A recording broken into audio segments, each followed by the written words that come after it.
episode 98 of the TRT show from Thailand.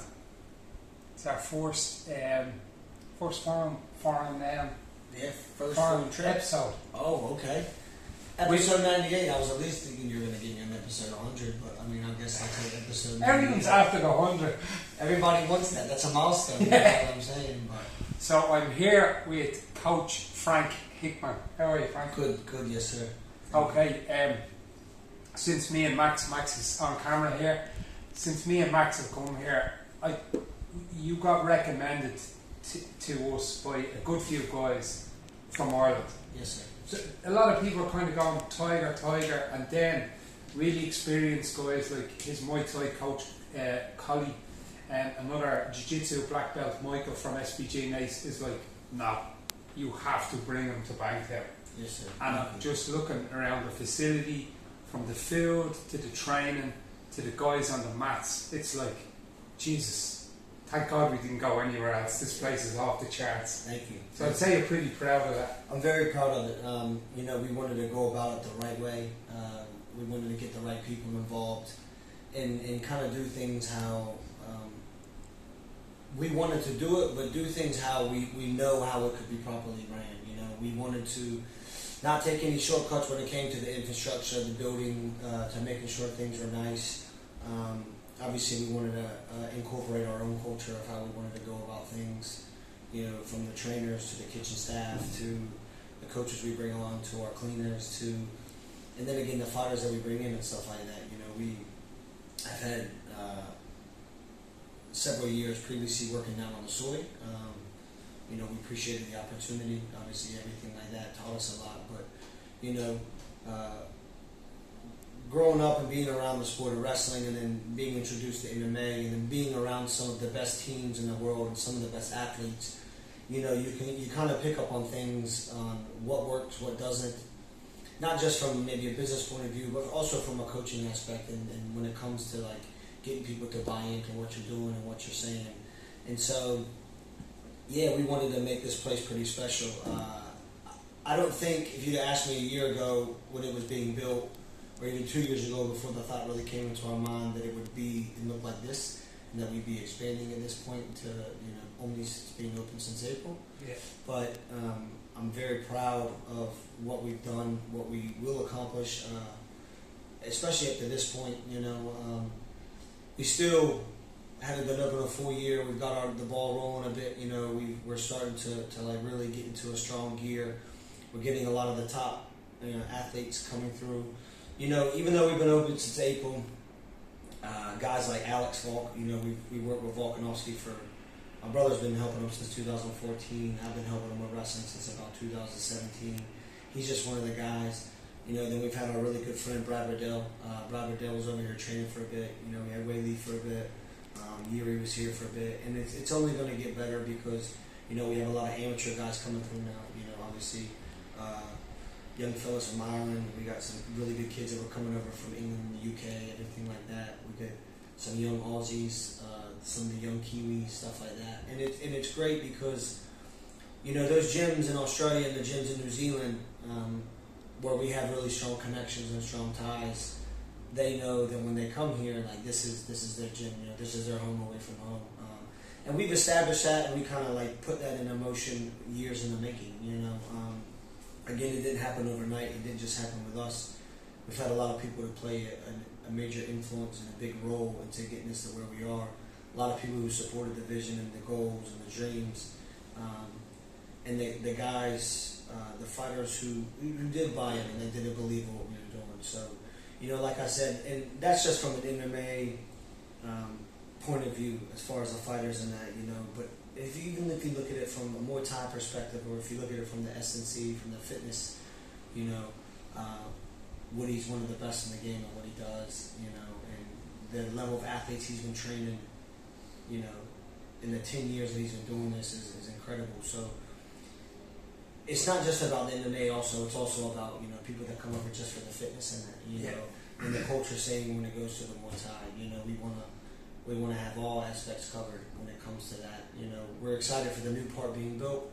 We'll be able to incorporate our boxing, and then we'll be able to incorporate the kids' classes because kids' classes are the future. You know what I'm saying? You have to really invest in the youth in order to have something successful, and that's in anything. That's in sports growing up. The schools and the teams that have the best high school, whatever, always comes from the youth. You know what I mean? You get them young, you get them into it, you get them not just to be good at it, you get them to like it. You know what I'm saying? And once the kids like it and they buy into it and stuff like that, then it kind of just takes over, and then this is what they really enjoy. So, and again, some people are going to come here and might not necessarily like it right away, but most of the people that come here, they see what we're trying to do. They see how we obviously treat the people, treat the staff, and that's what it's about. You know what I'm saying? People come and go in this business, this industry, but for the most part, when you come here and we meet you and stuff like that, like, we want you to feel welcome. We want you to feel like you're at home. I want you to feel like this is a place where you can come and train. You can come for a holiday with the family, stuff like that. And that's the bit that I love about it. It's very wrestling ethos. I think the gym about it. Yes, everyone shake your hand, very respectful. Good Yes, morning. And what especially I came here with my family. My wife is trained here. Yes, sir. She will come back Yes, because sir. she can train in the morning, she can train in the evening, and the beach is just there. So it kind of ticks all the bases, Yes, sir. for a family. And then Max can train here and Chris can train here, Yes, sir. They're really enjoying the training. So from a point of view of, like, fighters have families, you have a beach there, Yeah. the parents can train, you know what I mean? So it's That's and the the big food is, like, we were going to some of the restaurants, now we eat here, Yes, because the sir. food is so healthy, it's so good, Yes, sir. it's savage. Thank you. So good. When it comes to the ladies that we have in the kitchen, and that years ago there was a good spot on the soy called the Shack. This lady named Knock and her team ran it. And then we would always eat there. Like, that was one spot we always went to. We always enjoyed it. She was always nice. And then when that closed down, and then we were thinking about doing this, we obviously wanted to bring her on because she's familiar with foreign customers, but she's very familiar with fighters in general. She knows what they eat. She knows, like, what they're going to eat after training, before training, what like gets them going and stuff. So, we brought her on board, and she has a great staff. And every day I tell them, I thank them when I come in the morning, and I do it for them to smile, but I also mean it. You know what I mean? I mean it because I know how hard those girls work in that grill when it comes to stuff. When it comes to just the coffees or the shakes or the food, to get everything out, to get things going for everybody. It's not easy, especially when they have big rushes and stuff like that. You know what I'm saying? So, and for her to have the quality of the food that she has, that's something also that we wanted to do. And I think before too long, we'll probably have to expand the kitchen a bit, which Yes. isn't necessarily a bad thing. I think that's a great thing. So anywhere from the food, to the training, to just the beach down the road, this area is definitely special. I really enjoy this area. Before coming up here, I rarely came up here. I've been up here maybe once or twice the whole time I was in Thailand. But when I realized that this was going to be an area that could be for us, I started to come up more, and I started to really enjoy it. And now that I'm here, I never really make it back to Geelong, to be honest with you. I don't really necessarily have a reason to go back to Geelong, so to me, this is home. This is where I put my feet down and stuff like that. My brother has his family here, so this place is special. Bangtao, 25-30 minutes from the airport, no more than that. Surin Beach, Bangtao Beach, Boat Avenue is a great little spot.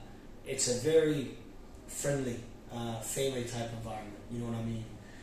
You don't necessarily find like the go-go bars, as you would say, Yes. stuff like that. Listen, if you want to do that in Patong, it's a 30-minute scooter ride. Knock yourself out, have fun. That's perfectly fine. I think this area, though, for what it has to offer, is a bit more. I guess you could say not up class, but it's just a bit more. I guess it stands out a bit more. That's what I'm trying to say. Versus other parts, which I'm okay with. Obviously, hopefully, when the gym grows, we want the area to grow with it. You want people to be able to put in restaurants, food spots, maybe more massage spots. Obviously, get jobs in the community, stuff like that. Get everybody on board, and that's the aim that we're going for. That's what we really want to do. Frank, thank you so much for talking. I just don't want to do a quick one anyway. If you're in Ireland listening to this and you're a fighter, you have a number of UFC fighters at the moment, and you have a Russian #1 ranked in the world. Wrestling, yes. Nearly ripped my handy out, if I'm being honest with you. Yeah, wrestling the other week. I'm looking at them wrestling, just going, oh my god. Yeah. I can't believe I'm watching this this high level training. So if you're in Ireland, get out here. It's very welcoming place. Everything is on your doorstep, completely unspoiled. And Frank, again, thanks for talking to us today. Thanks for taking care of my son and looking after my son with the training. So please give this a like, subscribe. We love the Irish. And yup the podcast, yup the Irish. Thank you. Yeah.